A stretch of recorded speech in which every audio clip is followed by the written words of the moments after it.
What sweet delight pairs well with birthdays, Valentine's Day, Easter, or any other celebration? Chocolate, of course. Chocolates are the best choice for every occasion, whether big or small, because they can add to the entire celebration of a moment. More than 80% of people consume chocolates every year, from Kit Kat to a Snickers bar. But have you ever wondered how the world's favorite snack is made? From a small cocoa bean to the chocolate cake you eat on your birthday? Let's find out in today's video. Step 1.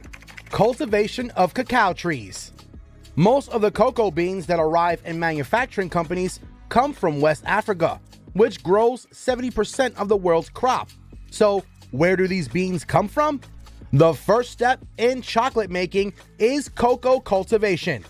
Since the cacao tree is delicate and requires optimal conditions for growth, it's essential that a moist, shady environment with a temperature of at least 25 degrees Celsius and a humidity of 80% or more, with an ideal annual rainfall of approximately 1,800 millimeters, is maintained. After that, we need to harvest the beans. Step 2. Harvesting. Once the cacao pods are fully ripe, they are ready to be harvested. It's a critical method for carefully protecting these cacao trees so they can continue to bloom repeatedly. These harvesters use different tools, such as machetes, picaroons, and shears. Step 3. Extracting the cocoa beans. This is a challenging step. First, a bunch of cocoa beans wrapped in white pulp is removed from the pod. After extraction, the beans are sorted, and only the ones in the best condition are kept.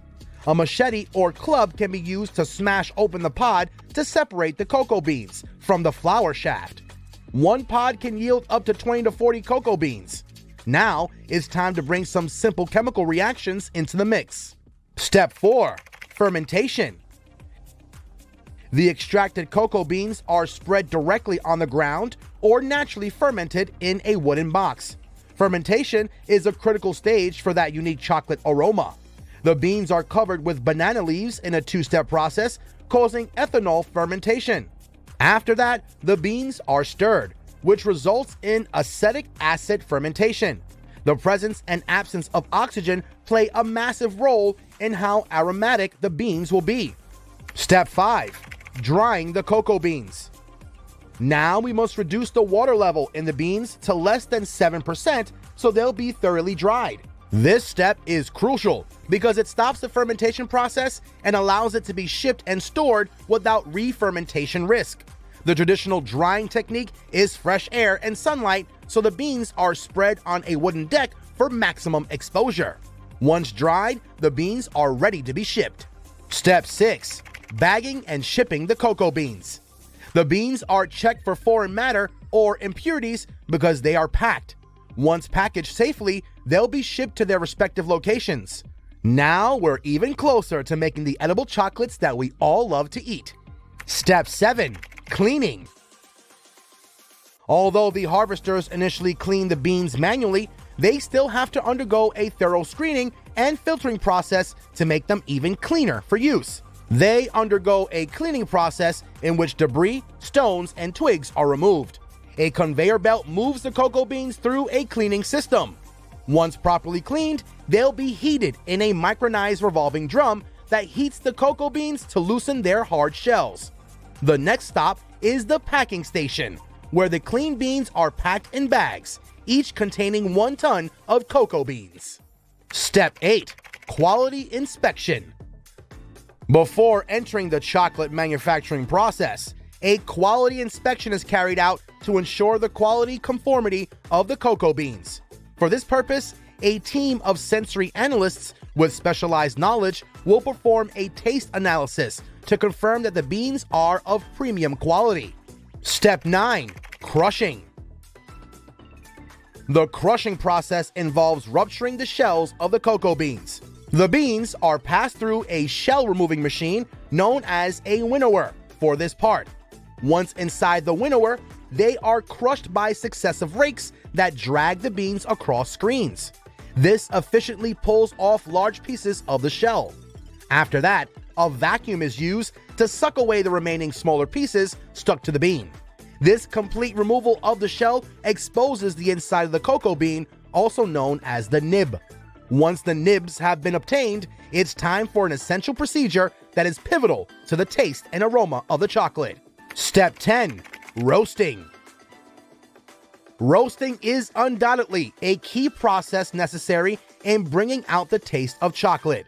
Without it, we probably wouldn't enjoy our chocolates as much as we do. So now, the factory will roast the nibs to enhance the flavors. They are roasted in a gas-heated, air-filled spherical roaster. It will dry them, bring out the aroma, and also make it easier to separate the husks from the beans for easier sorting later on. Now, let's proceed to blending everything together. Step 11. Blending.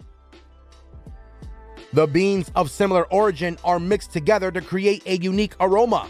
However, the manufacturer may also blend cocoa beans from different sources. The processed nibs are placed in the mixture, which combines them with cocoa butter, sugar, and milk powder if they want to make milk chocolate. After blending, we obtain the consistency of a very thick cake batter. The flavor is okay at this point, but the mixture still needs to smooth out correctly, so it's transferred to a refining machine. Step 12. Grinding and refining. Now the cocoa beans are finely ground to release the cocoa butter, which melts into a thick paste, and a smooth liquid texture is acquired. After that, all the different ingredients needed to make chocolate are added to the batter to make a homogeneous paste. This paste is then kneaded firmly, so now it's finally crushed into tiny chocolate flakes.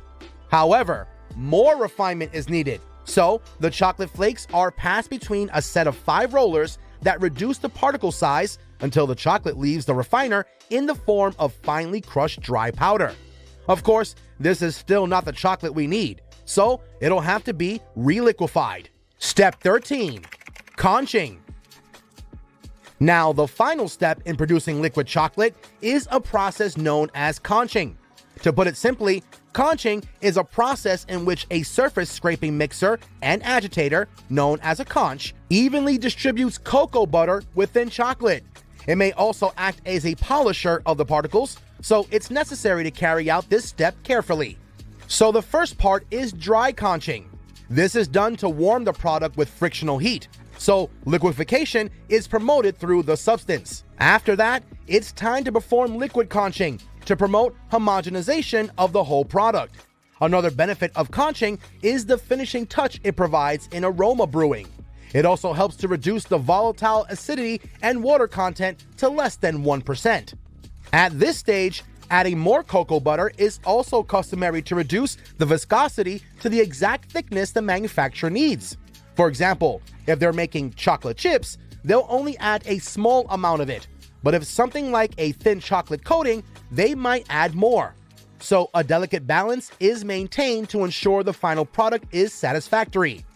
Now that we have the chocolate liquid, it's time to harden it. Step 14. Tempering. As the name implies, this stage involves setting the temperature of the chocolate liquid. The cocoa butter is crystallized into a stable shape during the temperature control cycle. It is then weighed and further poured into an appropriate mold. Once it's been molded, the chocolate is cooled and hardened to solidify it. Step 15. Making praline chocolates. Alright, so now that we have the chocolate, but what about coating, filling, and decorating it? After all, chocolate is all the more savory when it has yummy stuff like nuts and fillings. So next up, different pralines are added as fillings for bonbon chocolate. Water is mixed with sugar and then boiled to reduce the amount to make caramel. The next step is mixing dry fruits with chocolates. For example, the manufacturer can choose to add finely roasted almonds and hazelnuts to the product after the mixing process is completed. After that, the chocolate is cooled on a marble table where it is finely ground and refined to perfection. Chocolate fillings, such as ganache, are made by mixing chocolate with dairy products or fruits and then emulsifying them. But it's also essential to make the chocolate products eye-catching. So let's get to that now. Step 16. Coating and decoration. Of course, the chocolate must be further embellished to look even more scrumptious than it already does. So for this part, it'll be coated and decorated, in the case of bonbon chocolates. First, the filling is rolled over the chocolate layer, forming the undercoat of bonbon chocolate after it has cooled. Next, the undercoated filling will be covered with specific patterns to bring out the charm. Lastly, using different tools and materials, the bonbon is decorated with chocolate.